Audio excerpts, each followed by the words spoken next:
सदा वसन्तं हृदयारविन्दे भवं भवानी सहितं नमामि।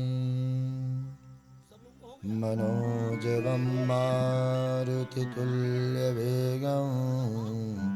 जितेन्द्रियं बुद्धिमतां वरिष्ठं वातात्मजं मादरयोतमोक्षं श्रीरामदूतं शरणं प्रपद्ये। श्रीरामदूतं शरणं प्रपद्ये। श्रीगुरुचरण सरोज रज निजवन मुकुर सुधार।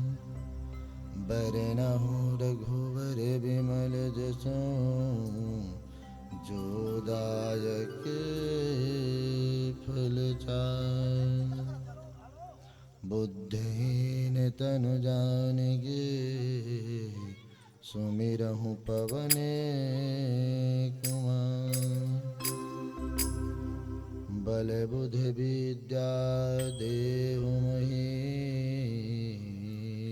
हरहु क्लेश विकार।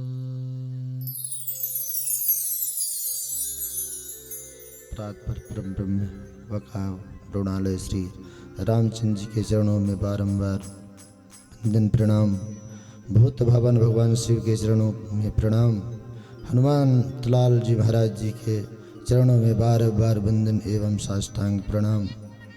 गोस्वामी जी को बारंबार वंदन।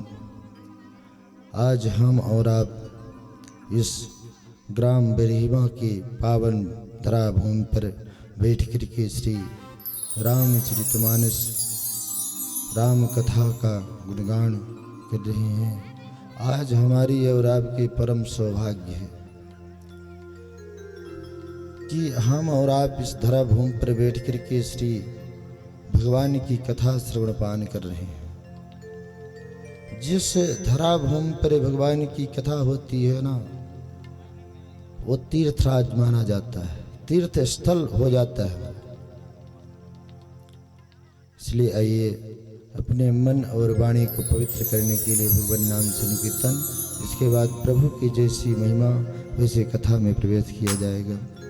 नटवर नागर नंदा भजो रे मन गोविंदा, नटवर नागर नंदा भजो रे मन गोविंदा, नटवर नागर नंदा भजो रे मन गोविंदा, नटवर नागर नंदा भजो रे मन गोविंदा, नटवर नागर नंदा भजो रे मन गोविंदा, ओ गोविंदा गोविंदा भजो रे मन गोविंदा, गोविंदा गोविंदा भजो रे मन गोविंदा, जय नटवर नागर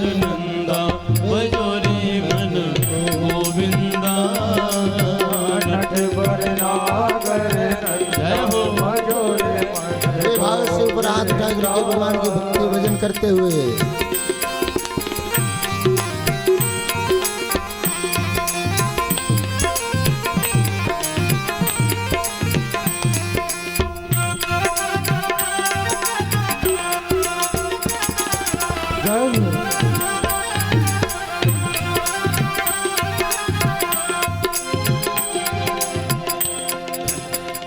सब देवन में कृष्ण बड़े, सब देवन में कृष्ण बड़े हैं, सब देवन में कृष्ण बड़े, सब देवन में कृष्ण बड़े हैं, ज्यों तारों बिच चंदा भजो रे मन गोविंदा, नटवर नागर नंदा भजो रे मन गोविंदा, गोविंदा गोविंदा भजो रे मन गोविंदा, गोविंदा गोविंदा भजो रे मन गोविंदा, नटवर नागर नंदा भजो रे मन गोविंदा, नटवर नागर नंदा भजो रे मन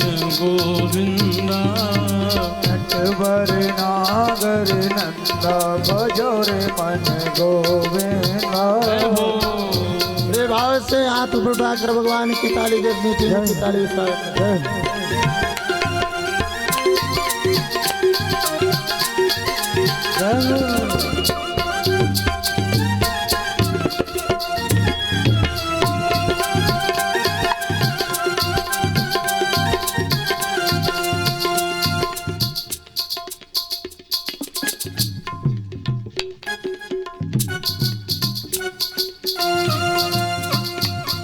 ओ ध्रुव तारे प्रहलाद उबारे, ध्रुव तारे प्रहलाद उबारे, हरे ध्रुव तारे प्रहलाद उबारे, ध्रुव तारे प्रहलाद उबारे, ओ नरसिंह रूप धरंदा भजो रे मन गोविंदा, नटवर नागर नंदा भजो रे मन गोविंदा, नटवर नागर नंदा भजो रे मन गोविंदा, नटवर नागर नंदा भजो रे मन गोविंदा, अरे सब सखियन में राधा जो बड़ी है, सब सखियन में राधा जो बड़ी है, सब सखियन में राधा जो बड़ी है, सब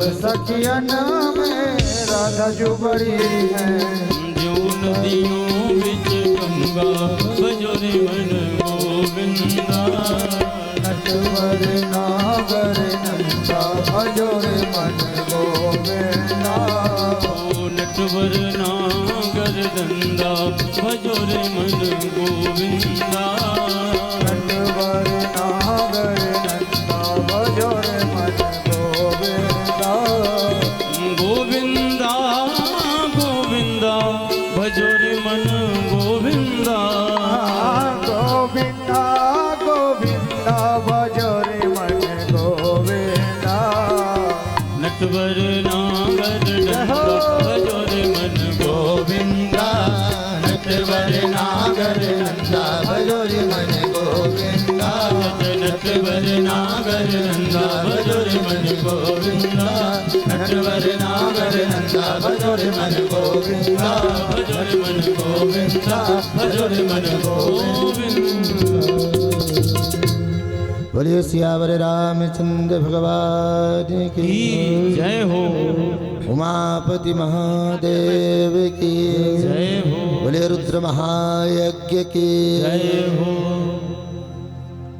हनुमंत लाल जी महाराज की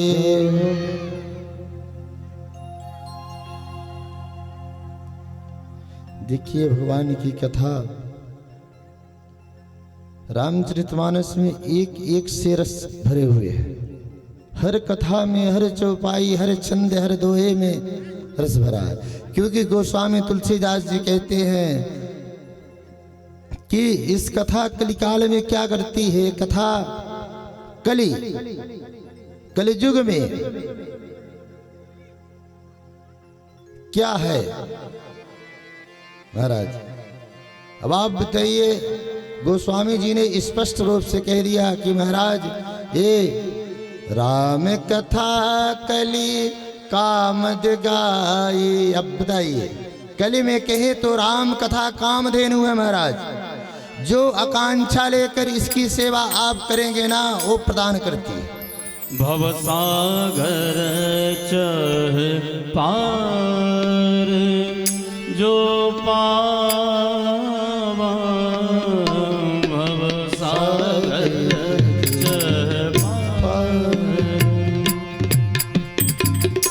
भवसागर चह पार जो पावा भवसागर चह राम कथा ताकंद्रण नाम राम कथा ताकंद्रण नाम भवसागर चह पार जो पावा भवसागर चह पार जो पावा भवसागर चह पार सागर चह पार सागर चह पार। यदि हमें महाराज भव सागर से पार लगना है ना, तो ये राम कथा ही भव सागर से मुक्ति दिला सकती है, बकाया कुछ नहीं। राम नाम यदि आपने एक स्मरण मात्र से स्मरण कर लिया ना, तो फिर क्या पूछना, फिर स्मरण तो करना पड़ेगा मैया। बिना राम के स्मरण के बिना कुछ नहीं है। यदि आप नहीं स्मरण करेंगे ना, तो वही भटकते भटकते आप परेशान हो जाएंगे इसी धरा पर। इसलिए हमें और आपको बड़े भाव से प्रभु का स्मरण करना चाहिए। दिन में एक बार दो बार कार्य करो। मैं बार बार कहता हूं कि कार्य करो, फिर भी आप स्मरण करते हैं। क्यों? क्योंकि इस राम कथा राम जी की स्मरण करने से यदि कोई कर्कश बोलता हो ना महाराज, यदि किसी का आवाज कर्कश हो, या यदि आप सुबह ब्रह्म मुहूर्त में जगा दीजिए 5 बजे भोर में, स्नान करके ओ राम राम राम राम स्मरण करे 41 दिन महाराज, 41 दिन तक यदि कोई कर्कश बोलता हो और सुबह स्नान करके आप उसको बैठा दीजिए कि आपकी ड्यूटी है, सुबह स्नान करो और राम नाम सिर्फ कुछ नहीं 15 मिनट स्मरण करो और आपकी कर्कश आवाज जो है तो मिठास में बदल जाएगी महाराज। ये शास्त्र ग्रंथ कहते हैं, मैं नहीं बोलता हूं, ये शास्त्र कह रहे हैं।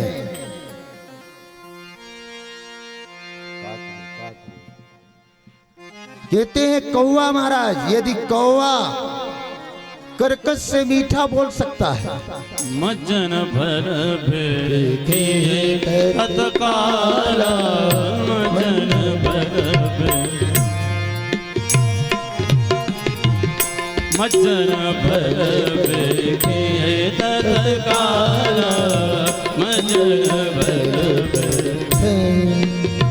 काक होई पिक बक मराला, काक होई पिक बक मराला, मज्जन भर भेखे तत्काला, मज्जन भर मजन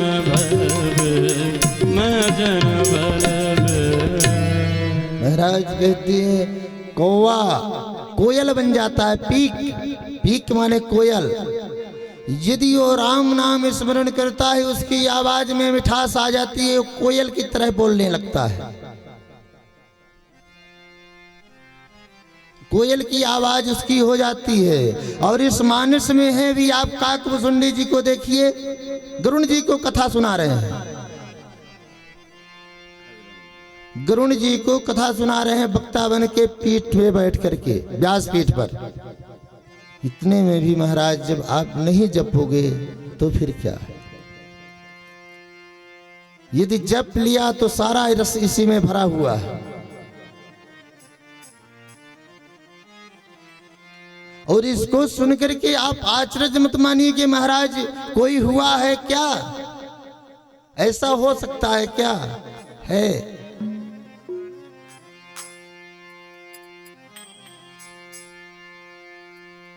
वाल्मीकि जी को देखिए,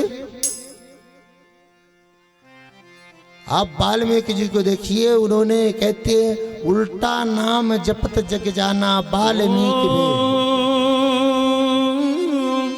उल्टा नाम जपत जग जाना,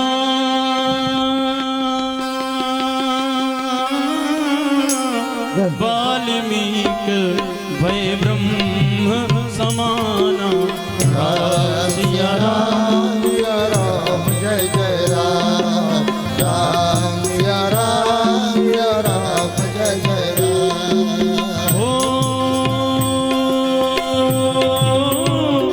उल्टा नाम जपत जग जाना,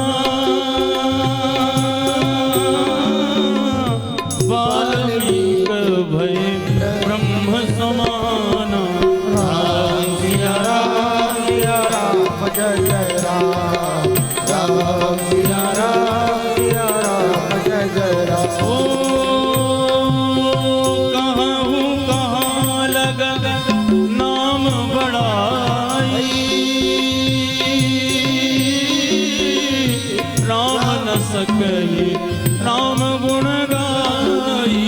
राम सिया राम जय राम, राम सिया राम जय जय राम, राम सिया राम जय जय राम, सिया राम जय जय राम, सिया राम जय जय राम। महाराज आप वाल्मीकि जी को देखिए, पहाड़ में रहते थे, रास्ते में जो आते थे उन्हें लूट करके धन संपत्ति इकट्ठा करते थे। ऐसा संयोग हुआ कि नारद जी का क्षण मात्र सत्संग मिलने से उनका जीवन सुधर गया, क्षण मात्र से। नारद जी ने कहे कि आप ये बताइए कि आप जो ये कर रहे हैं, तो इस जो आप ये सबको पाप की धन संपत्ति इकट्ठा करके ले जा करके घर में आप देते हो, कि इसमें और कोई हिस्सा बंटवारा कर सकता है क्या? जो आप पाप कर रहे हैं तो पाप के हिस्से में आपके घर वाले हिस्सा ले सकते हैं।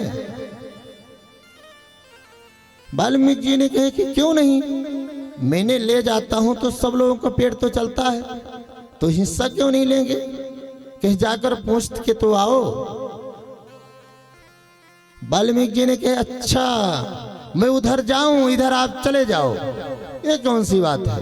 कहीं नहीं आप जाओ, मैं जाने में से नहीं हूं, आप पूछ के आओ, मैं यही मिलूंगा।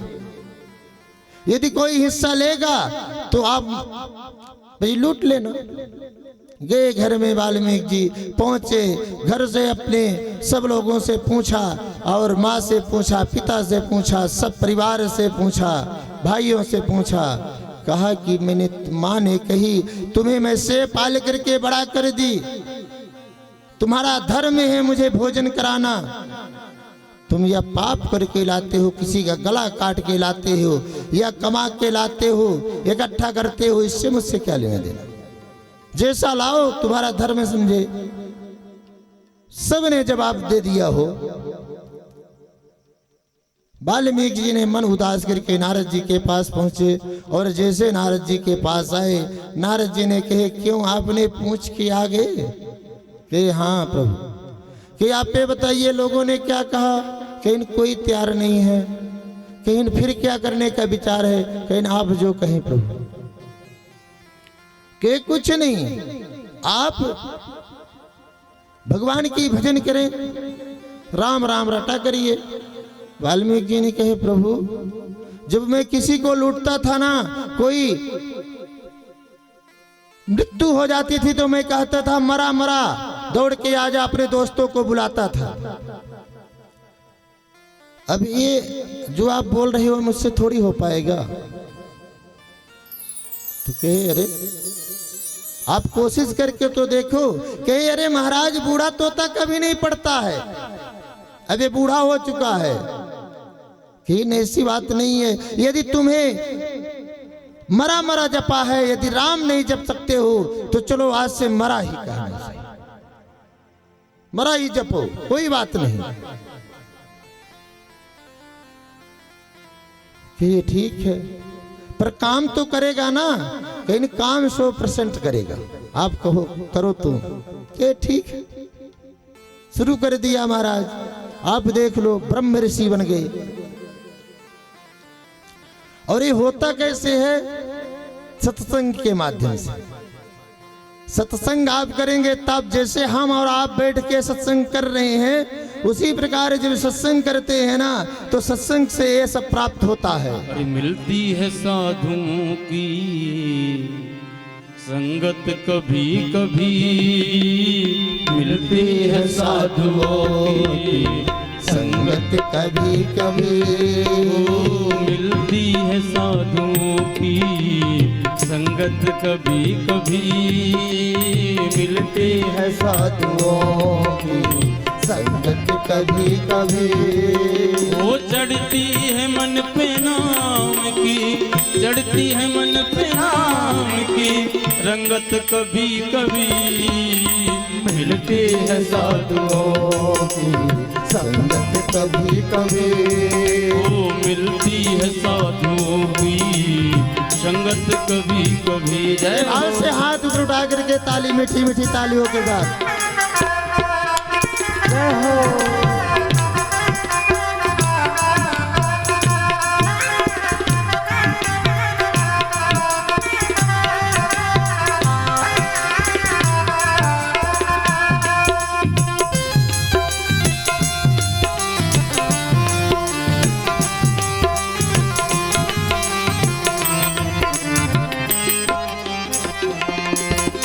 बंदे को रहना चाहिए बुराइयों से दूर ही, बंदे को रहना चाहिए बुराइयों से दूर ही, बंदे को रहना चाहिए।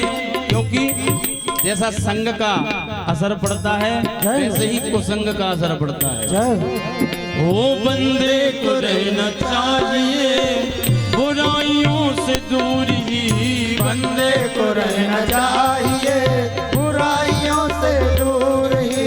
बंदे को रहना चाहिए बुराइयों से दूर ही। बंदे को रहना चाहिए बुराइयों से दूर ही। ले डूबती है पल भर की, ले डूबती है पल भर की वो संगत कभी कभी। ले डूबती है पल भर की संगत कभी कभी वो मिलती है साधुओं की संगत कभी कभी हो।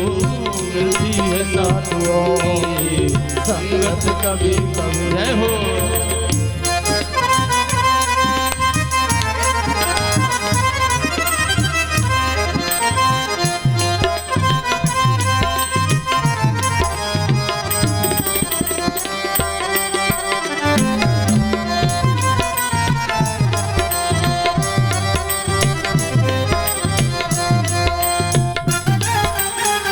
बाल से हाथ उठा तू।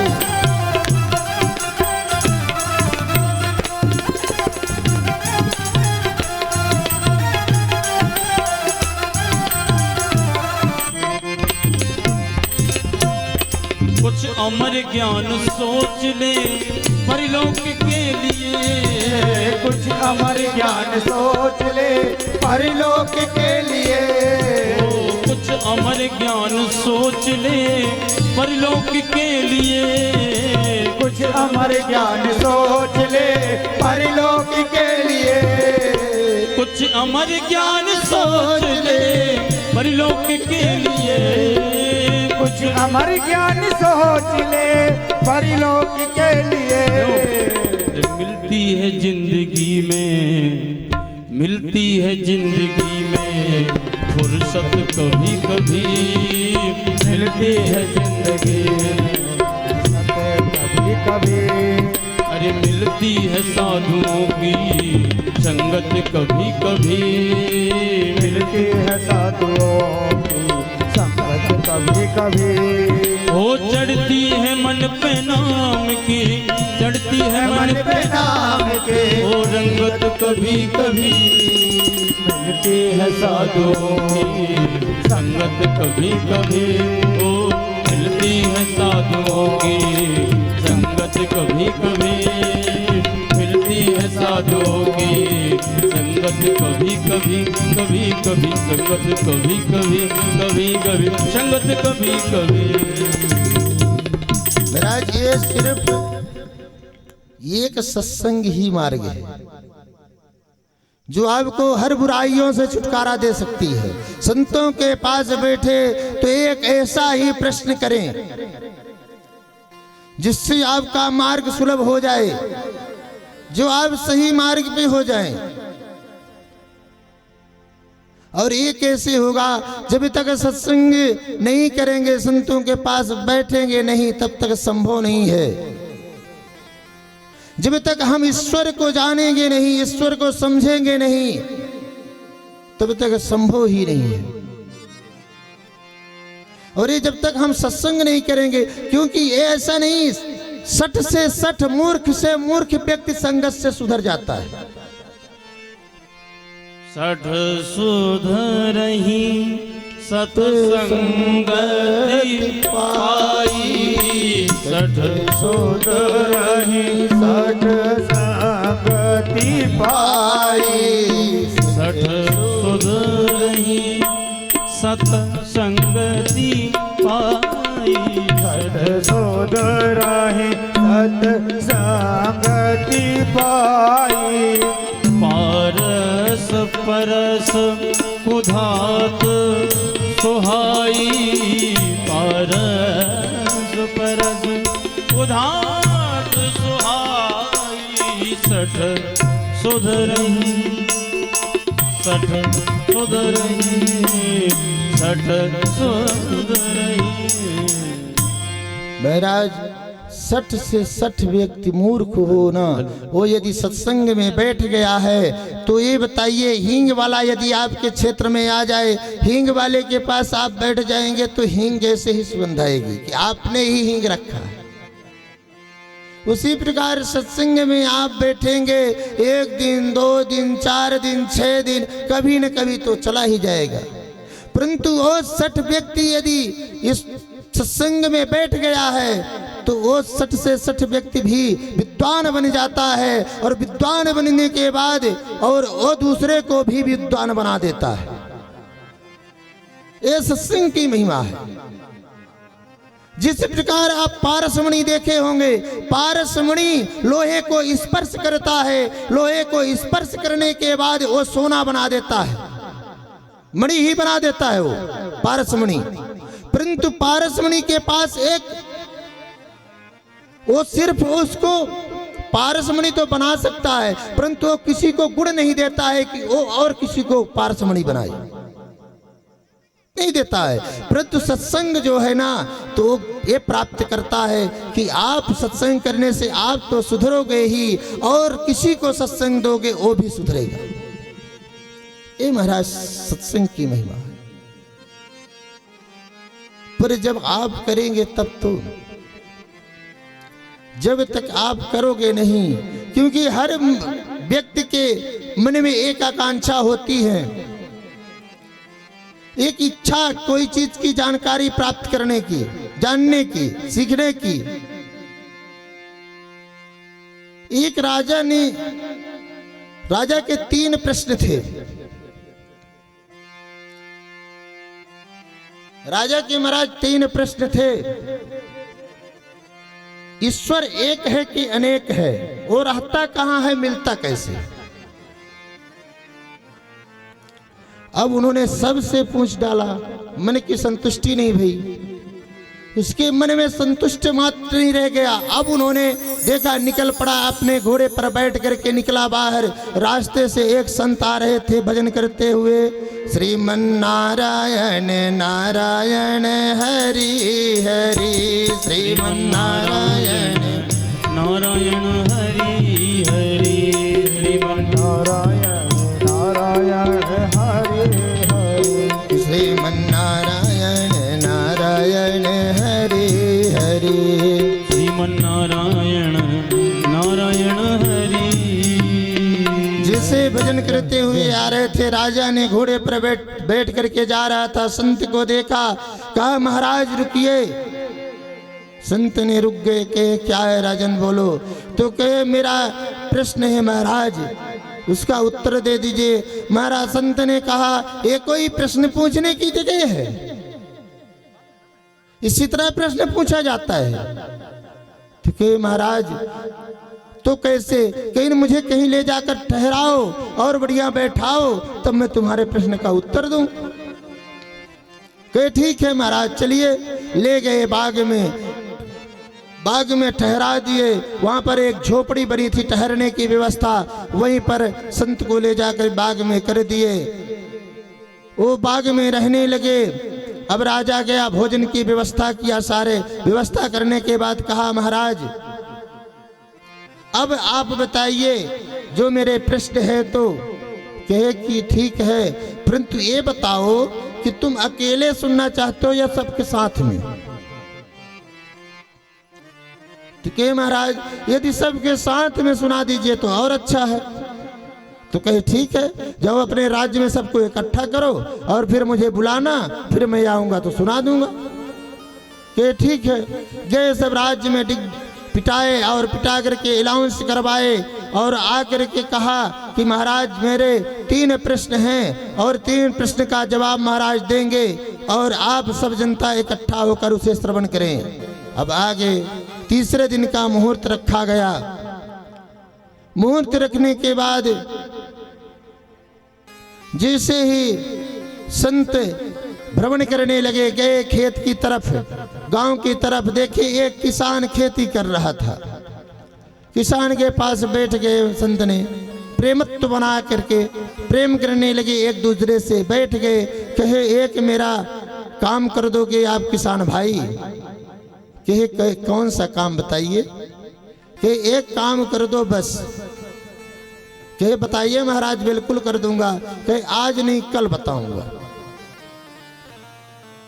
कहे ठीक है महाराज। अब संत आकर फिर आ गए अपने झोपड़ी में रहने लगे। सुबह फिर गए तो जा कर के उन्होंने कहा कि अब मेरा वक्त आ गया है, आप मेरा काम कर दो। कहीं का क्या काम महाराज बोलिए? तो कहीं संत बन जाओ। महाराज जैसे ही संत बनने को कहा, एकदम किसान ने कहा महाराज ये आपने क्या कह दिया? अरे मेरा परिवार है, मेरा घर है, मेरे पुत्र है, मैं संत बन जाऊं, ये कैसे संभव है?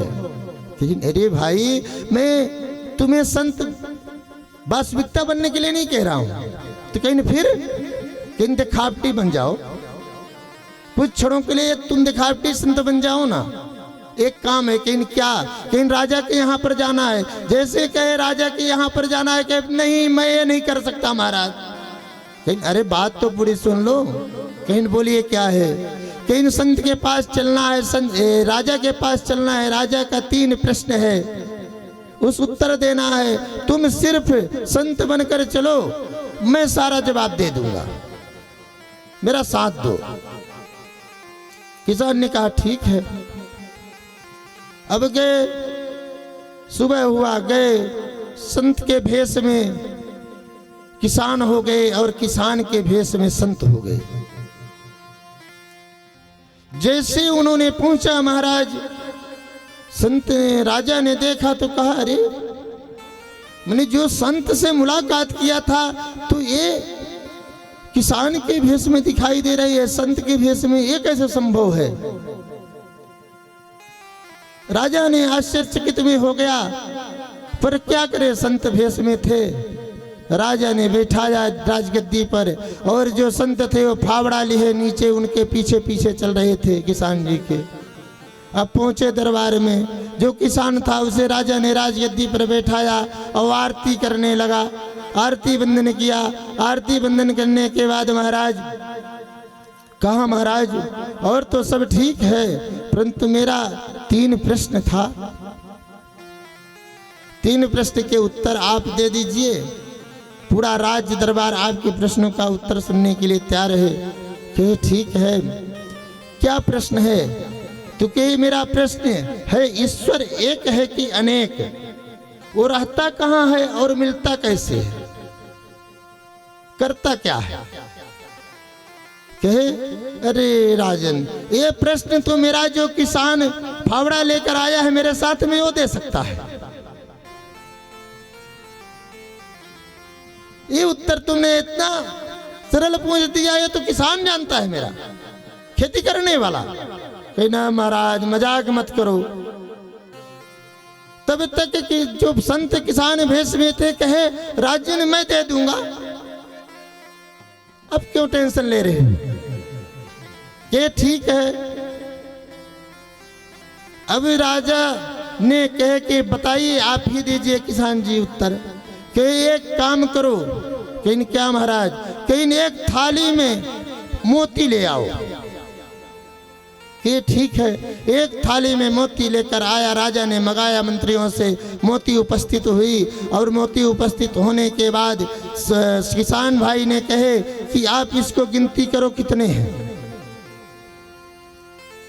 वो कहे कि महाराज एक उठाया और रखा इधर, कहा एक। संत के भेष में किसान जो थे कहे ठीक एक है। दूसरा उठाओ। फिर उन्होंने उठाया दूसरा, कहा ये 2।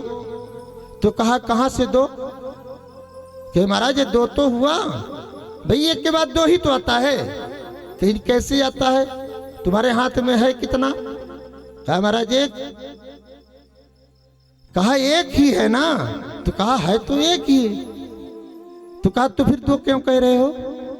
जब एक तुम लिए हो तो 2 क्यों कह रहे हो? तो कहे महाराज मुझे हम लोग पढ़ाया गया है कि एक के बाद 2 ही तो होता है। कहीं अच्छा ये बताओ तुम्हारे हाथ में कितना है? कहीं एक ही है। तो कहीं एक ही ना मान होगा। हमको आपको पढ़ाया गया है कि एक के बाद 2 होता है, गिनती पढ़ाई गई है, परंतु एक ही होता है। आप एक फिर एक उठाएंगे और रखेंगे तो एक ही तो है, वो उठता एक ही हमारे हाथ से। इसलिए ईश्वर एक ही है, अनेक जगह दिखता है, हर रूप में दिखता है, परंतु ईश्वर एक ही है संसार में, दूसरा दो नहीं है, एक है मात्र। भक्त जिस भाव से देखा, भक्त ने जिस भाव से पूजा, परमात्मा ने उसी भाव में प्रकट हो गया, परंतु है एक, दो नहीं है। राजा ने कहा महाराज ये तो आपने बड़ी अच्छी उत्तर दे दी, आपने न कोई श्लोक, न कोई चौपाई, न कोई छंद, न कोई दोहा, कुछ नहीं, केवल ऐसे समझा दिया मुझे। होता तो एक ही है और एक ही है, परंतु महाराज मेरा दूसरा प्रश्न है, कहीं वो कौन सा, क्यों रहता कहाँ है ये बताइए। तो कहे राजन खिलाते पिलाते तो कुछ हो नहीं, केवल प्रश्न तो करते हो। तो कहे महाराज बताइए क्या खिलाएं, कहीं ले आओ दूध पिलाओ मुझे। राजा ने कटोरे में दूध मंगाया, दूध लेकर के आए, मंत्रियों ने दूध दिया संत के भेष में किसान को। अब लिए कटोरे हाथ में महाराज, अब सिर्फ संत ने अंगुरी घुमा रहे हैं दूध में, अंगुरी घुमा रहे हैं, फिरा रहे हैं उसमें। राजा ने कहा क्या ढूंढ रहे हो महाराज, कहीं अरे मैं देखा हूं कि इसमें घी होता है, इस दूध में घी होता है। तो कहे होता तो है, परंतु महाराज ऐसे थोड़ी मिलेगा। तो कहीं फिर कहीं महाराज इसे पकाना पड़ेगा, फिर इसे दही बनाना पड़ेगा, फिर मथना पड़ेगा, फिर जाकर के आप घी बनता है, मथने के बाद मक्खन निकलता है, फिर उसे पिघलाते हैं, तब जाकर के शुद्ध घी बनता है। कहीं बस राजन बंद करो, तुम्हारे प्रश्न का उत्तर मिल गया। कहीं वो कैसे महाराज, कहीं उसी प्रकार धर्म की प्रेम की मंथन पर मथानी से मथना पड़ता है, और मथने के बाद ईश्वर तो है, पर मथने के बाद जाकर के आप और हम जब तपस्या करते हैं, तप करते हैं, और तप करने के बाद मुझे परमात्मा दिखाई पड़ता है, ऐसे थोड़ी मिल जाता है। तपस्या करने जिस प्रकार हमने दही से मथा और मक्खन निकला, उस प्रकार इस जिंदगी को, इस शरीर को मथना पड़ता है, तप करना पड़ता है, तब जाकर के परमात्मा से मिलन होता है, ऐसे थोड़े मिल जाते हैं।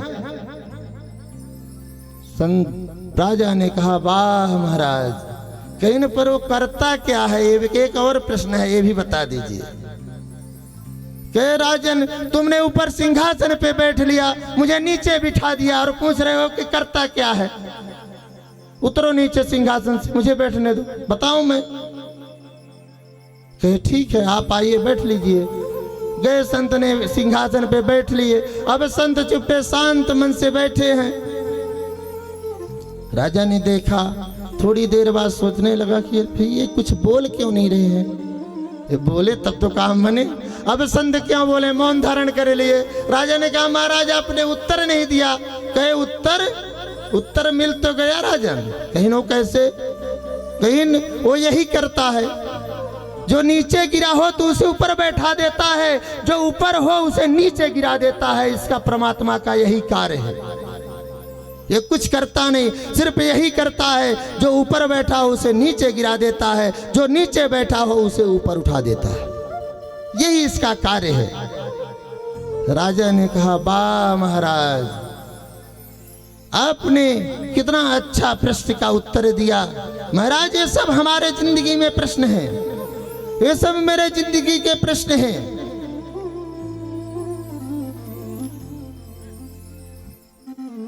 क्यों? क्योंकि आप घर पर बैठे हो, जब तक परमात्मा की इच्छा नहीं होगी ना, तो आप घर से बाहर नहीं निकल सकते हो, कथा पंडाल पे नहीं आ सकते हो। यदि कथा पंडाल पे आए हो ना, तो परमात्मा की बहुत कृपा है, बड़ी भाग्य है। बिना परमात्मा के आप घर से बाहर इच्छा के नहीं निकल सकते हो। और ये आप राम कथा गंगा में आप गोता लगा रहे हैं ना, तो बड़ी सौभाग्य है। कहते हैं राम कथा गंगा सुगमे बही जाए, एमा को नहाए। राम कथा गंगा बही जाए, हाथ ऊपर उठा कर को नहाए। राम कथा गंगा सुग बही जाए, हम कोई कोई नहाए। राम कथा गंगा बही जाए, हम कोई कोई नहाए। भाव से ऊपर हाथ उठा कर देखिए।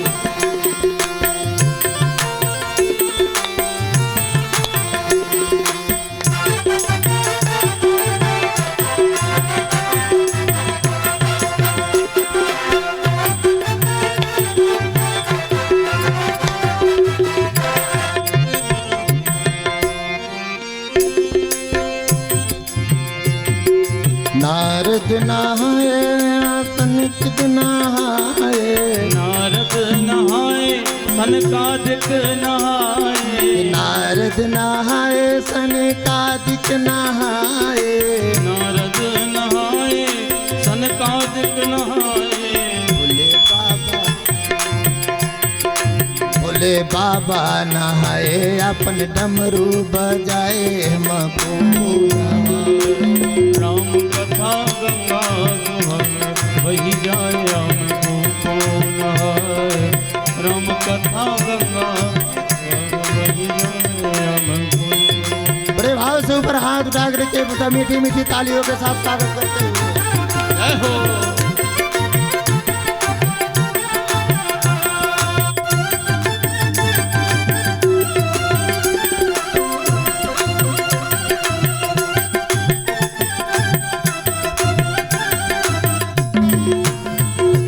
ध्रुव जी नहाए प्रहलाद जी नहाए। ध्रुव जी नहाए प्रहलाद जी नहाए। ध्रुव जी नहाए प्रहलाद जी नहाए। ध्रुव जी नहाए प्रहलाद जी नहाए। ऋषि नारद नहाए अपन बीणा बजाए, हमको नहाए। अरे नारद नहाए अपनी बीणा बजाए, हम कोई कोई नहाए। नारद नहाए हम बीणा बजाए, हम कोई कोई नहाए। राम कथा गंगा सोहग बही जाए, हम कोई कोई नहाए। भाव से हाथ उठा के मीठी मीठी तालियों के साथ।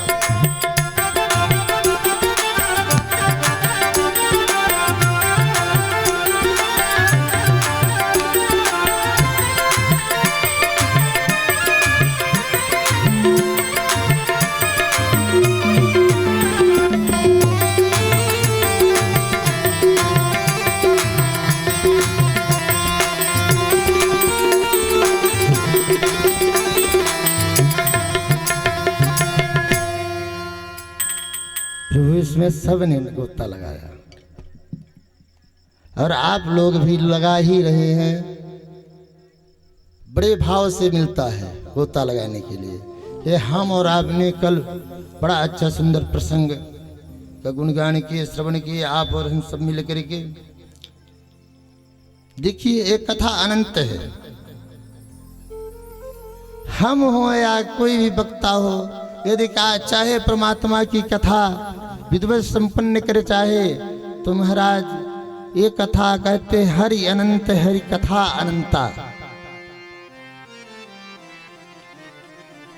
हरि अनंत हरि कथा अनंता। हरि अनंत हरि कथा अनंता। कहि सुन बहुविधि सब संता। कहि सुनहि बहुविधि सब संता। हरि अनंत हरि हरि अनंत हरि हरि। महाराज एक कथा भगवान की अनंत है, इसका गुणगान करना असंभव। केवल हम और आप थोड़ा सा स्मरण करते हैं, चर्चाएं करते हैं।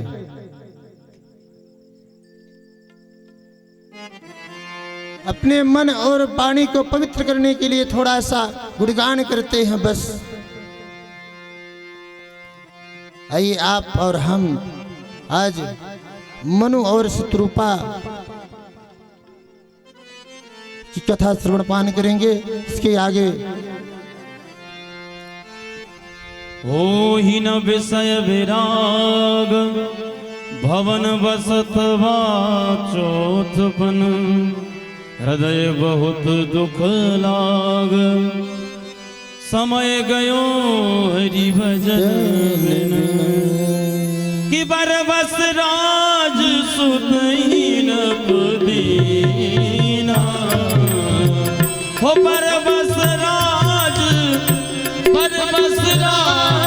सुतहीन पुदीना नारी समेत गवन बर गीना नारी समेत गवन बर गीना तीरथ बर निमिष विख्याता अति पुनीत साधक सिद्धिदाता अति पुनीत साधक सिद्धिदाता।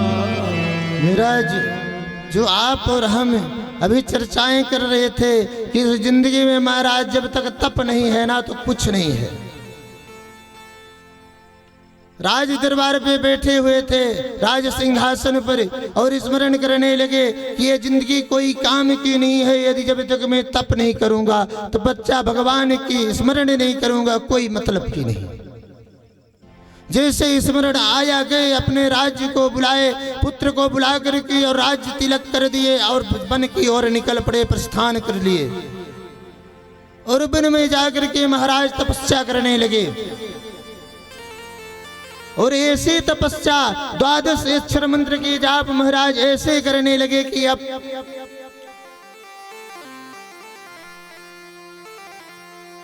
12 अक्षर मंत्र का उच्चारण करते करते महाराज इतनी लंबी तप, भोजन त्याग कर दिया, फल फूल त्याग कर दिया, सांसें लेना बंद कर दिया। महाराज जब सांसें लेना बंद कर दिया देवता ने व्याकुल हो गए, देवताओं में हाहाकार मच गई। भगवान ब्रह्मा को पता चला, ब्रह्मा जी आए और आकर के कहे कि मनु जी कुछ मांग लीजिए, क्या चाहिए आपको बताइए। मनु जी ने मुंह कुछ नहीं बोल रहे हैं कि मैं आपको ब्रह्मलोक दे रहा हूं, आप बंद करिए। कहे नहीं, कुछ नहीं बोले। क्यों हो? क्योंकि मनु जी को कुछ चाहिए ही नहीं। यदि किसी को कुछ चाहिए तब तो आकांक्षाएं होती है, और मनु जी को कुछ नहीं चाहिए। सिर्फ क्या कहते हैं, देखो नयन रूप भरि लोचन। मैं परमात्मा के रूप का दर्शन करना चाहता हूं, देखना चाहता हूं। अब बताइए आप लोगों के मन में यदि भगवान की तपस्या करेंगे तो क्या मांगेंगे? 2 पैसे की अगरबत्ती जलाए, नरियर एक फोड़ाए, पोथी खोल दिए, पोथी खोल कर रख दिया, मेरा परिवार सुखी रहे, मुझे धन मिल जाए, मुझे गाड़ी चाटो हो जाए। क्या एक हुई तो फिर 2 हो गई, माँ 2 के बाद 3 हो गई, 3 के बाद 4 हो गई, 4 के बाद 6 हो गई। क्या संतुष्टि है? 8 भी हो जाएगी तो क्या हो सकता है? संभव है? हो तो बताइए। नहीं हो सकता है। 10 भी हो जाएगी फिर भी लगेगा। यदि 1 महल पक्का बना है तो लगेगा 2 महल बन जाए, यदि 2 बना है तो लगेगा 4 महल बन जाए, यदि 1 गाड़ी घर में है तो लगेगा 2 गाड़ी हो जाए, यदि 2 है तो लगेगा 4 हो जाए। महाराज ये हमको और आपको इस माया ने ठग करके रखा है। विषय की अग्नि ने मुझे आपको भक्षण करके रखा है, छोड़ती नहीं है।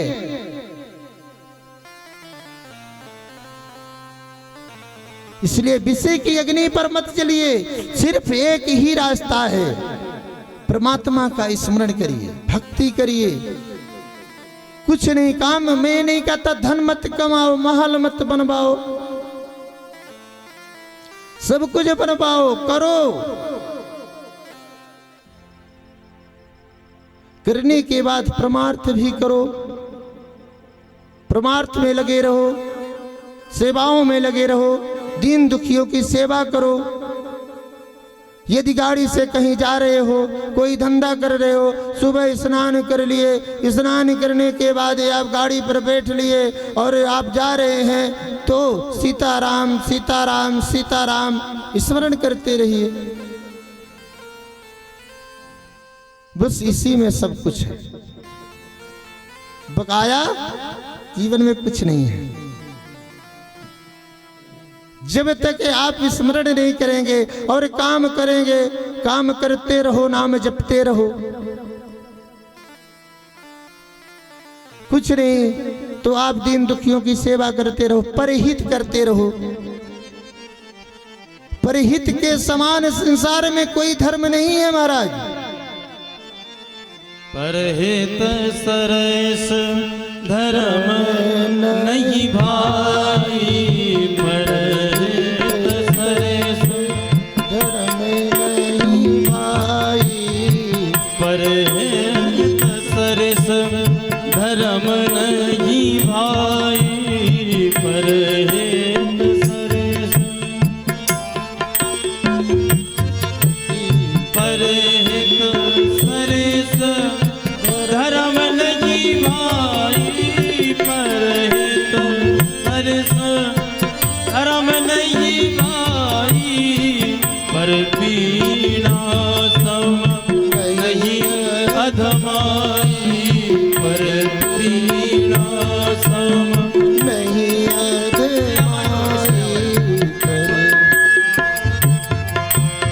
परहित बस जिनके मन माही, परहित बस जिनके मन माही, तिनका जग दुर्लभ कछु नाही, तिन कहूँ जग दुर्लभ कछु नाही।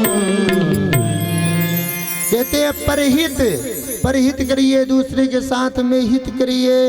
पर महाराज मैं भांजे भतीजे सबका तो काम करता हूँ, सबका काम करा देता हूँ, ये परहित नहीं है महाराज। यदि आपने भतीजे के काम में मदद कर दिया, ये परहित नहीं है। गांव के काम में मदद कर दिया, ये भी परहित नहीं मान्य है। वो कैसे महाराज? परहित का मतलब जिसको आप न जानते हो, जिसके आपसे परिचित न हो, जिससे आप भेंट मुलाकात कभी न हुई हो, अचानक में मिल जाए ना, वो है परहित। अचानक में आपसे रास्ते में मुलाकात हो गई, परेशान है बेचारा, आपने उसकी मदद कर दी है,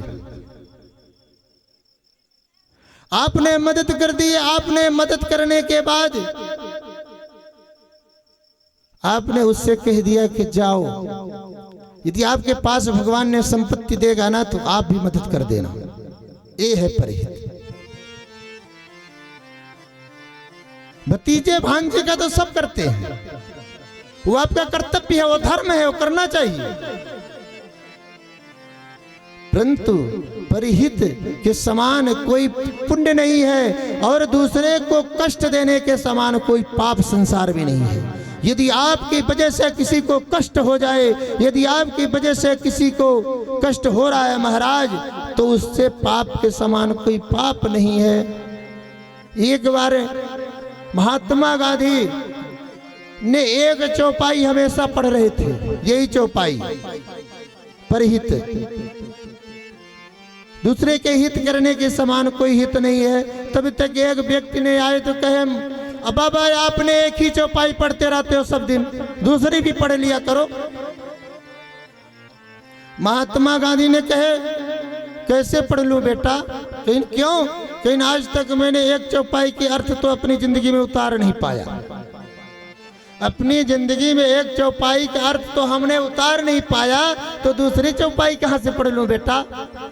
एक चौपाई ही रामायण का पढ़िए, बड़े प्रेम से पढ़िए, बड़े भाव से पढ़िए, परंतु उसको पढ़ने के बाद जो है तो अपनी जिंदगी में उतारिए भी, अपने जीवन में उतार कर रखिए। बस वही सार्थकता है। एक चौपाई ही एक चौपाई आप पढ़ लीजिए ना, बस उसी को उतार करके रख लीजिए अपनी जिंदगी में। एक कोई चौपाई आप स्मरण कर लीजिए। महाराज ये शास्त्रों ने तो ये भी कहते हैं कि उत्तरकांड की हर चौपाई में आप यदि जाएंगे ना तो हर आनंद ही आनंद मिलेगा, हर प्रश्न का उत्तर मिलेगा उत्तरकांड में आपके। वही मन में यदि प्रश्न चल रहा है ना तो उत्तरकांड आप खोल कर पढ़ लीजिए, आपको उत्तर प्राप्त हो जाएगा। मानस की कोई भी चौपाई आप पढ़िए, हर रस से भरी है।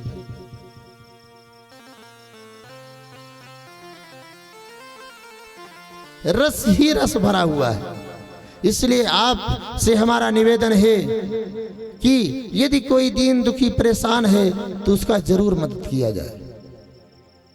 और मदद करने से महाराज कहते हैं किसी के काम जो आए उसे इंसान कहते हैं, पराया दर्द अपनाए उसे इंसान कहते हैं।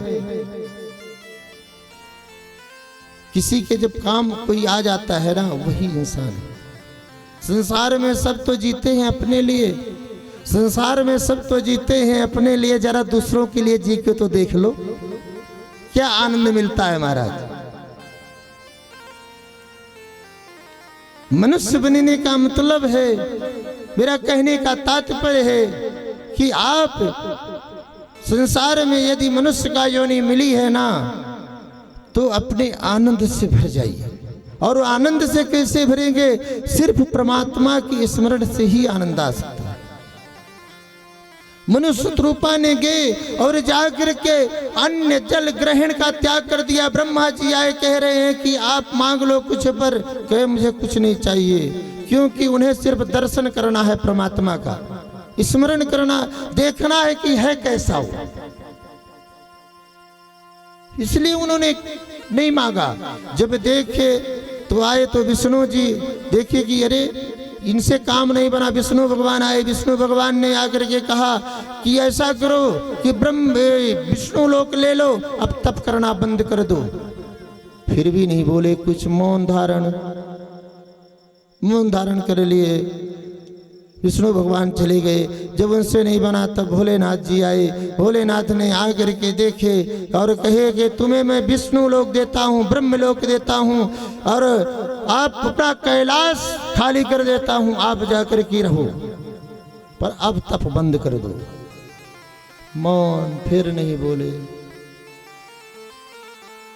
नहीं बोले तो चले गए। तभी तक भगवान निराकार को, परमात्मा को देखना चाहते थे। उन्होंने, परमात्मा ने आकार लेकर के प्रकट हो गए। परमात्मा ने साक्षात जैसे ही प्रकट हुए, उनका क्या था, उनका मांग क्या था कि मैं परमात्मा को, सिर्फ जिस परमात्मा को भोलेनाथ ने दर्शन करते हैं ना, उसी परमात्मा को मैं आंख से देखना चाहता हूँ। जो कागभुसुंडी जी दर्शन करते हैं ना, उसी परमात्मा को मैं देखना चाहता हूँ सिर्फ। अब उनको तो ये पता तो था नहीं कि कागभुसुंडी जी जो है तो पालक रूप में भगवान का दर्शन करते हैं। और भगवान जो स्वरूप बस शिव मन माही, जो स्वरूप बस शिव मन माही, जो स्वरूप बस शिव मन माही, जो स्वरूप बस शिव मन माही। यही कारण मुनि जतन कराई, जिन कारण मुनि जतन कराई। जो भुसुंडी मन मानस हंसा, जो भुसुंडी मन मानस हंसा। सगुन अगुन जही निगम प्रशंसा, सगुन निगम प्रशंसा। ओ सगुन अगुन जही निगम प्रशंसा, सगुन निगम प्रशंसा। ओ दंपति बचन लागे, दंपति वचन परम प्रिय लागे, मृदुल विनीत प्रेम रस पागे, मृदुल विनीत प्रेम रस पागे। भगत वत्सल प्रभु कृपा निधाना, भगत वत्सल प्रभु कृपा निधाना, विश्वास प्रगटे भगवाना, विश्वास प्रगटे भगवान। ओ विश्वास प्रगटे भगवान। क्यों भगवान को आना पड़ा? क्यों? क्योंकि विश्वास था कि परमात्मा आएंगे जरूर। ऐसा तप साधना किया कि भगवान ने, अब भगवान ने सोचा कि ये मुझे बालक के रूप में चाहते हैं, यदि मैं बालक के रूप में गया तो ये मांग ही कुछ नहीं पाएंगे, यदि बालक के रूप में मैं प्रकट हो गया तो मांग ही नहीं पाएंगे कुछ, इसलिए बालक बन के न जाया जाए। इनको तो पता है ही नहीं कि भोलेनाथ जी मुझे किस रूप में देखते हैं, काकभुचुंडी जी किस रूप में देखते हैं, पता तो नहीं है, सिर्फ इन्होंने सुना है वही दोहरा दिया। तो इनके पास बालक के रूप में न चला जाए, इनके पास अपने आकार पर जो मेरा शरीर है उसी में चला जाए। और जैसे ही उन्होंने ये विचार किया और भगवान ने साक्षात उन्होंने प्रकट हो गए और आए, और जैसे ही देखे एक टक मनोज जी और शत्रुपा जी ने देखते ही रह गए महाराज। नैन से आंसू धारा बहने लगी टप टप। जब अपना मुंह बोलना बंद कर देता है ना तो आंखें बातें करना बंद कर देती है महाराज। आंखें बोलने लगी, झर झर झर आंसू धारा गिरने लगी। मनु जी ने देखते रहे, तब तक कहते हैं भगवान ने कहा कुछ चाहिए क्या आपको, मांग लो। तब तक कहते हैं प्रभु मैं आपको सिर्फ देखना चाहता हूँ। भगवान ने कहा भाग लो के, उन्होंने कहा सब कुछ बिहाय मांग नृप मोही, सब कुछ बिहाय मांग नृप मोही, मोरे नहीं अधेय कछु तोई, मोरे नहीं अधेय कछु तोई, सब कुछ बिहाय मांग नृप मोही। उन्होंने कहा कि प्रभु आपके समान मुझे सुत चाहिए, पुत्र चाहिए, आपके समान मुझे पुत्र ही चाहिए। उन्होंने कहा कि मेरे समान दान शिरोमणि मुकुटमणि, दान शिरोमणि कृपा निधि, नाथ कहूँ सतभाव, चाहूँ तुम ही समान सुत, प्रभु सन महाराज क्योंकि आपके समय आप मुझे वरदान दे दीजिए यही कि मैं आपके ही समान सुत मुझे चाहिए, पुत्र चाहिए। कहे मेरे समान, मेरे समान, मेरे समान कहाँ, मैं ही आपके घर पर अपने अंशों सहित चारों भाइयों के साथ में आपके घर पर आऊंगा।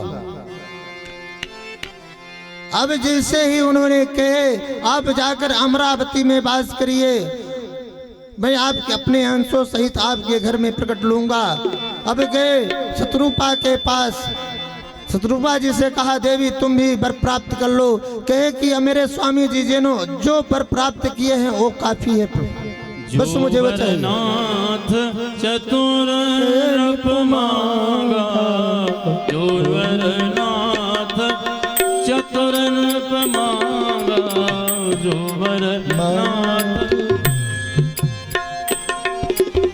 सोई कृपाल मोहि अति प्रिय लागा, जो कृपाल मोहि अति प्रिय लागा, जोरवर चतुर नृप मांगा। राज जो मेरे स्वामी ने आपसे वर प्राप्त किया है ना, बस वही मुझे चाहिए। कहे ठीक है, आप जाकर के अमरावती में आप दोनों विश्राम करें और फिर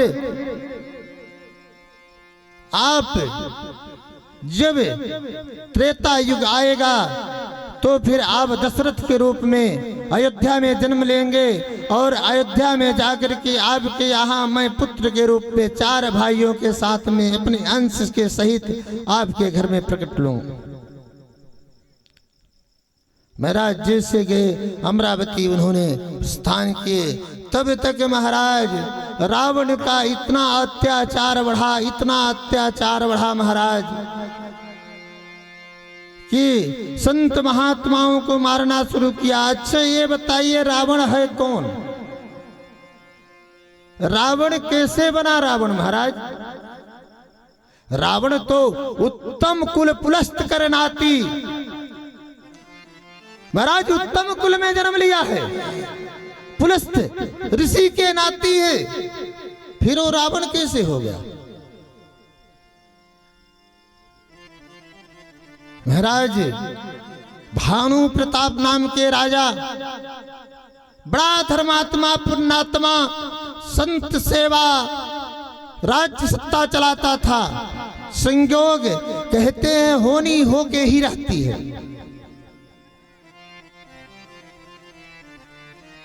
महाराज एक समय ऐसा आया राजा के पास, अहेर खेलने गया जंगल में और जाकर के अहेर खेल रहा था, तब तक उन्हें सुगर दिखाई दिया, एक काला कलूटा रंग में, चांदी जैसे आंखें, सोने जैसे आंखें चमक रहे थे उसके। भानु प्रताप राजा ने देखा, दौड़ पड़ा, क्योंकि उस राजा का कभी मार खारी नहीं जाता था। और जैसे बाण चलाया, बाण ने पितल चला गया, क्रोध आया, पीछे दौड़ पड़ा कि आज जब तक तुम्हें समाप्त नहीं कर दूंगा तब तक मैं अपने राज सत्ता के लिए वापस नहीं जाऊंगा। अहंकार आ गया महाराज। क्यों महाराज? कामना जब पूरा ना हो ना, आप कोई कामना कर ले, आपका कामना पूरा ना हो तब तक क्रोध उत्पन्न हो जाता है। यदि आपने बहुत शक्तिशाली हैं, आप बहुत विद्वान हैं, आप बहुत कर्मकांडी पंडित हैं, पर जब तक आपके मन में अपना क्रोध बस में नहीं है तो कोई मतलब की नहीं है।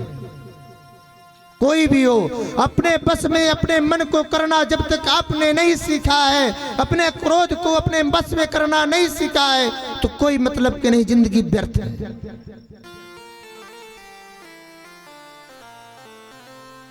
उसी प्रकार भानु प्रताप को हुआ महाराज। भानु प्रताप ने क्रोध में आकर के बाण उठाया कि जब तक मैं मृत्यु नहीं दे दूंगा तब तक मैं मान नहीं सकता हूं। दौड़ा, पीछे पीछे गया और जाने के बाद सुगर तो था ही नहीं, माया का था महाराज। पहुंच गए कपटी मुनि के पास, बच के रहना महाराज, महात्माओं से भी बच के रहना। क्यों? क्योंकि भानु प्रताप ने कपटी मुनि के चक्कर में पड़ करके और उनका विनाश हो गया। वही राजा को जो दंडित करते थे ना, राजसत्ता उनका अपने युद्ध के कारण प्राप्त किया था, वही राजा जाके जंगल में रहता था। उन्हीं के पास पहुंच गए तो कहे, उन्होंने सब कुछ बताया। कहा कि जब से जन्म, इस संसार जब से सृष्टि रची गई है तब से मेरा मृत्यु नहीं हुई है, तब से मैं जीवित हूं। राजा भानु प्रताप ने कहा अच्छा, तब तो बहुत बड़े ऋषि मुनि मिल गए, पर महाराज मेरा एक काम कर दीजिए, मुझे भी कोई ऐसा मंत्र बता दीजिए जो मेरी भी मृत्यु ना हो, मैं भी अमर रहूं। कहा राजन मैं एक चीज बताता हूं तुमको, तुम भी अमर रहोगे, परंतु आप अपने घर में जाकर के ब्राह्मण भोजन करवाओ। ब्राह्मण भोजन करवाओ। ब्राह्मण भोजन करवाने के बाद जब ब्राह्मण भोजन करवाओगे तो तुम आशीर्वाद पाकर के तुम ऐसा हो जाओगे कि तुम्हारी मृत्यु ही नहीं होगी।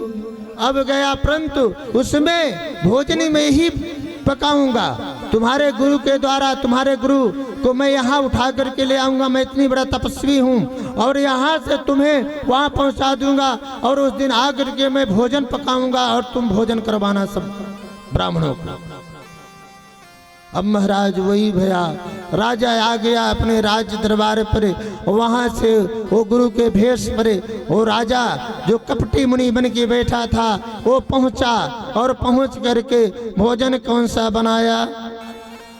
मांसाहारी भोजन बनाया। ब्राह्मणों को भोजन करवाने के लिए मांसाहारी भोजन बनाया।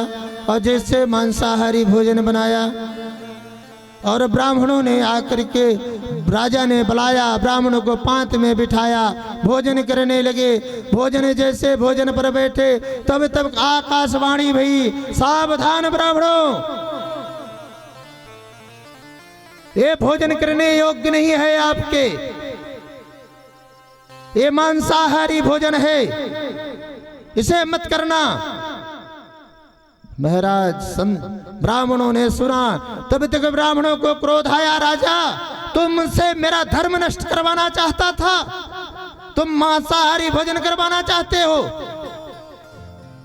तब तक महाराज ब्राह्मणों ने श्राप दे डाला कि जा तेरा कुल सहित विनाश हो जाएगा, राक्षस हो जाएगा, तू राक्षसी भोजन मुझे करवा रहा था, जा तू राक्षस बन जाएगा। महाराज जैसे श्राप मिला हो तब तक भगवान ने कहा कि ब्राह्मणों ये आपने क्या कर दिया, ये आपने क्या कर दिया? राजा की कोई गलती नहीं है, ये तो कपटी मुनि के भेष के कारण, कपटी मुनि के कहने पर उन्होंने ऐसा कर बैठा। भोजन न किए होते पर श्राप क्यों दे डाला? परंतु ब्राह्मण का श्राप कभी अधूरा नहीं जाता। महाराज श्राप दे दिए। श्राप देने की वजह से जितने राजाओं से उन्होंने युद्ध किए थे, जितने राजाओं से उन्होंने युद्ध करके राज्य सत्ता प्राप्त किया था, सभी राजाओं को पता चला कि श्राप मिला है। तब तक सभी राजाओं ने आकर के आक्रमण कर दिया और सबका वध हो गया। और वध होने के बाद जाकर के रावण कुल में, पुलस्त कुल में जाकर के जन्म लिया। ब्राह्मण के श्राप के कारण रावण बना। महाराज वैसे नहीं, धर्मात्मा भानु प्रताप थे, अपने राज्य सत्ता को अच्छे से चलाते थे, सबकी सेवा करते थे। रावण जो है, भानु प्रताप ने रावण बना, उसका भाई ऐदवर्धन ने कुंभकर्ण बना और उन मंत्री जो थे विभीषण बने। वही रावण ने आज खूब अत्याचार किया, तप किया, जाकर के ब्रह्मा जी का तप किया, ब्रह्मा जी से वर प्राप्त किया। और वर जैसे ही ब्रह्मा जी का तप किया, ब्रह्मा जी आए, कहे कि मुझे वरदान दे दो। और जैसे ही वरदान देने आए तो कहे मांगो, क्या मांगना चाहते हो? कहे मैं मरूं ना, ऐसा वर दीजिए मैं मरबे न करूं। महाराज जब इस तरह मांगे, ब्रह्मा जी ने कहे दूसरा कुछ मांगो, तुम लोगों को यही सिस्टम चला आ रहा है, तुम राक्षसाओं का यही चला आ रहा है। जब वर मांगना होगा कहो मैं मरूं ही नहीं। अरे जो जन्मा है उसे मरना तो निश्चित है। कहे पर फिर आप, मैं ये नहीं दे सकता। ब्रह्मा जी ने कहे तो फिर कहे कि तब ये दे दीजिए कि मैं नर और बांदर से ही मेरी मृत्यु, मुझे कोई देवता गंधर्व ऋषि मुनि को, मतलब आप तो कोई देवताएं मेरा वध ना कर सके। ब्रह्मा जी ने कहे एम मस्त ठीक है। तब तक मेघनाद कुंभकर्ण के पास पहुंचे और जाने लगे। तब तक स्मरण आया, ध्यान लगाए तो कहे ये तो ऐसा वरदान प्राप्त करने वाला है कि एक ही बार में सारी पृथ्वी को खाली कर देगा, ऐसा वर मांगने वाला है। तब तक सरस्वती मैया को भेजे और उसका मति भ्रम करवाया और आकर के कहा कि बेगना कुंभकर्ण तुम वर मांगो, क्या मांगना चाहते हो? तो महाराज मांगना चाहता था 6 माह जागूं, 1 दिन सोऊं। तो सरस्वती मैया ने ऐसा मत फेरा, ऐसा मत फेरा कि मांग लिया कि 1 दिन जागूं, 6 माह सोऊं। और ब्रह्मा जी और भोलेनाथ जी ने जैसे देखे तो कहे कि अरे जल्दी अब भागो यहाँ से, नहीं तो कहेगा कि मेरे साथ गलत हुआ है, मुझे दूसरा वर दो। ब्रह्मा जी ने जल्दी से कहे ए मस्त, और चल दिए। विभीषण के पास गए। विभीषण जी ने कहे मुझे प्रभु का चरण, प्रभु का भजन के लिए वरदान दे दीजिए, मैं सिर्फ प्रभु ईश्वर को पाना चाहता हूं। वर दिए, और देने के बाद महाराज आए और भोले बाबा ने जब वहां से चले नाचते हुए आ रहे थे, पार्वती मैया ने पूछा कि क्या हुआ प्रभु, क्यों इतना नाच रहे हो आप? कहीं पार्वती तुम्हें नहीं जानती हो मैं क्यों नाच रहा हूँ, क्योंकि रावण को आज तक किसी ने नहीं जानता था ये मरेगा कैसे, परंतु अपने मरने का खुद व्यवस्था बना लिया। कहीं नो क्यों कि आज तक किसी को यह पता नहीं था कि ये अत्याचारी पापी अहंकारी मरेगा कैसे, परंतु आज से ये तो पता चल गया तो इनसे मरने वाला है। कोई जानता नहीं था, तो आज सब जान गए कि इसे बांदर और कि मानव दो ही मार सकते हैं, तीसरा कोई नहीं मार सकता। अब रावण ने आया महाराज, खूब अत्याचार करना शुरू कर दिया। ऋषि मुनि महात्माओं से कर लेना शुरू कर दिया, डांटना शुरू कर दिया, मारना शुरू कर दिया, इतना पीटना प्रतीत करने लगे। रावण के अत्याचार इतना बढ़ गया। आजकल महाराज पहले तो एक रावण, आजकल जगह जगह रावण घूम रहे हैं हर घर में। मैं तो ये कहता हूं कैसे महाराज आप हर घर में जाइए, आजकल सास पतोह में बनता नहीं है, भाई भाई में नहीं बनता है, बाप बेटे में नहीं बनता है, परिवार कैसे बिखर रहा है।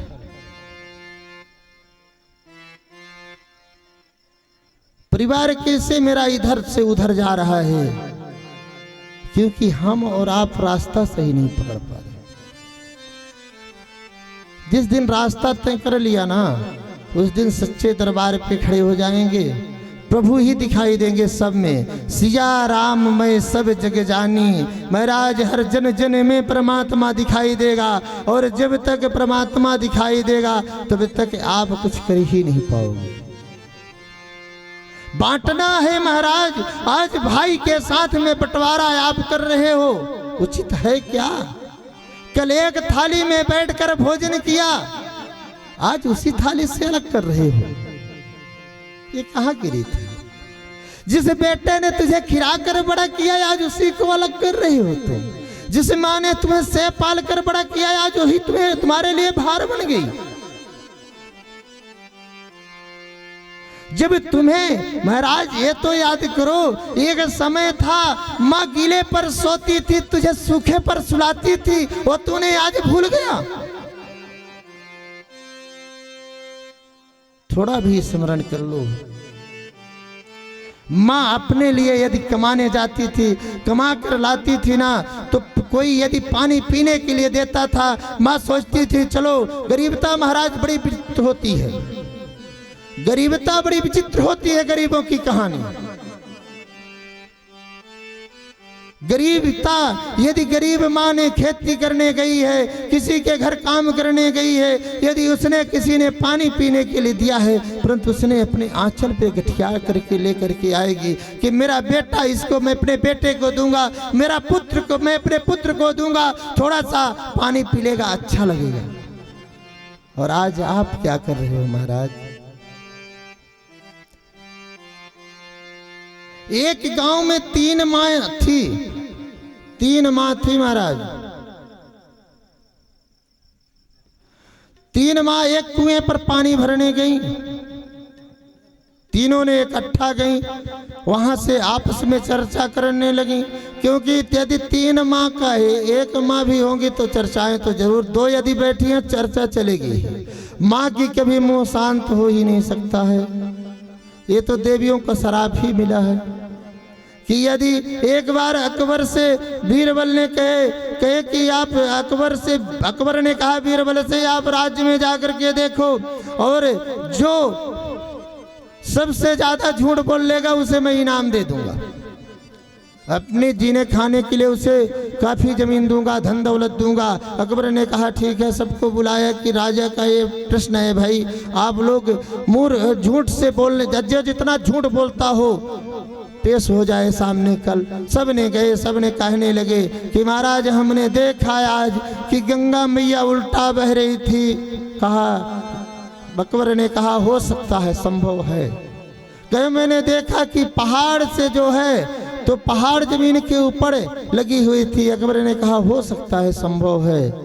एक ने कहा कि हमने देखा कि 3 माताएं बैठी थी और शांत मन से बैठी थी। अकबर ने कहा क्या, कहीं शांत मन से बैठी थी? अकबर ने कहा यह नहीं हो सकता है, यदि 3 माएं बैठी हों कभी शांत नहीं बैठ सकती, कुछ ना कुछ जरूर बातें करेंगी। महाराज तीनों माँ ने कुएं में जल भरने गई। कहीं ने, अब एक ने कहा कि मेरा बेटा तो अमेरिका में वैज्ञानिक है, बहुत पैसा कमाता है। दूसरी ने कहा कि मेरा बेटा तो बॉम्बे में डॉक्टर है, बहुत पैसा कमाता है। तीसरी माँ ने कहा कि मेरा बेटा जो है ना तो घर में किसानी करता है, घर में किसानी करता है और कुछ नहीं करता। उसी में मैं खूब खुश हूं। तब तक जैसे चर्चाएं चल रही थी तो जिस माँ ने कहा था कि मेरा बेटा अमेरिका में है, उसी माँ का बेटा ने हेलीकॉप्टर से उतरा और उतर करके माँ के सामने से निकल गया। माँ को ताका तक नहीं। माँ ने कहा ये मेरा बेटा जा रहा है। सबने कहा ठीक है। तब कुछ क्षण बाद जो बॉम्बे में डॉक्टरी करता था, तब तक उस बेटे ने आया और आकर माँ के सामने से निकल गया, परंतु माँ से कुछ पूछा भी नहीं। तब तक तीसरे माँ का बेटा ने, किसान जो था, उसने आया तो माँ ने गगरी अपने सिर पर रखी थी, गगरी ने ले लिया सिर से और अपने सिर पे रख लिया और माँ से कहा माँ तुझे मैंने मना किया था ना कि जल भरने मत जाना, तुम क्यों आई है जल भरने? तब तक माँ ने कहा देखो बहनों, ये मेरा बेटा है, ये मेरा बेटा है। अब आप लोग निर्णय निकालिए कि इन 3 बेटाओं में कौन सबसे अच्छा बेटा है। आपको मैं ये नहीं कहता बेटे को मत पढ़ाओ, बेटे को मत आगे बढ़ाओ, खूब पढ़ाओ, खूब डॉक्टर बनाओ, परंतु एक चीज जरूर दो, उसके साथ साथ शिक्षा जरूर दो।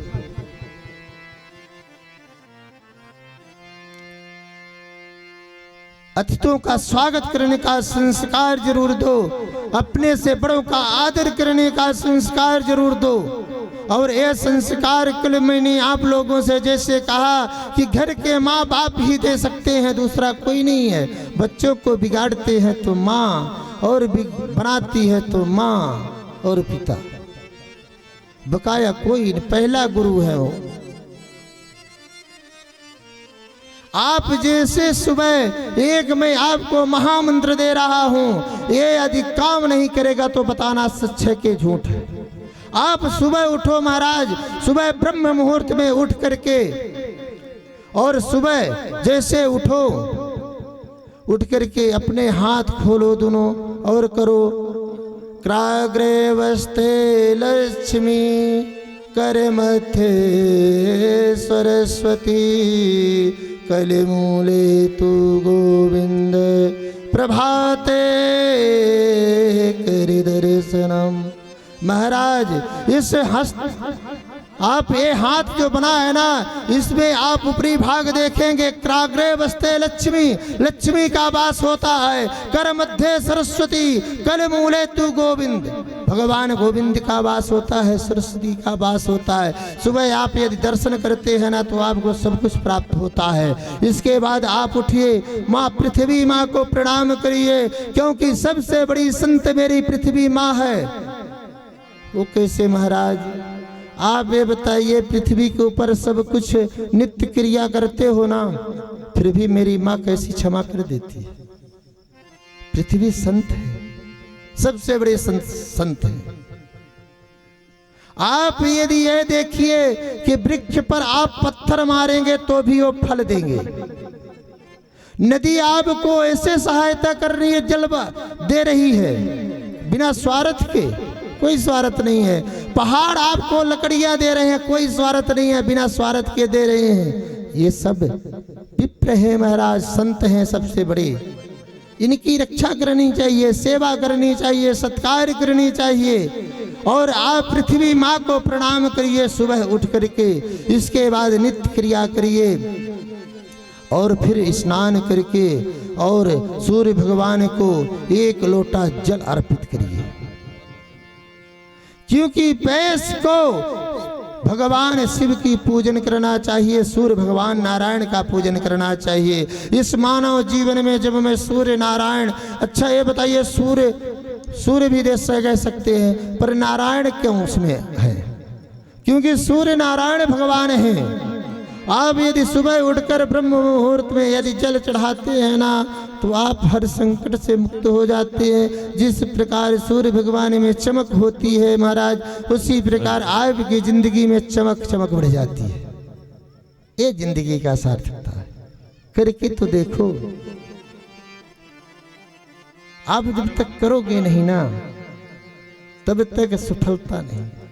पहले करो कुछ, जीवन में आए हो ना तो कुछ करके जाओ, कुछ करके दिखा के जाओ। कहते हैं ना, ये जीवन है अनमोल, ये सबको नहीं प्राप्त होता।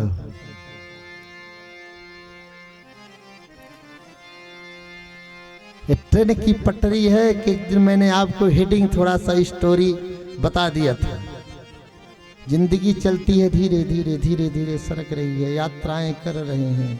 अरे चली जा रही है उम्र धीरे धीरे, चली जा रही है बंदे उम्र धीरे धीरे, चली जा रही है उम्र धीरे धीरे, चली जा रही है बंदे उम्र धीरे धीरे।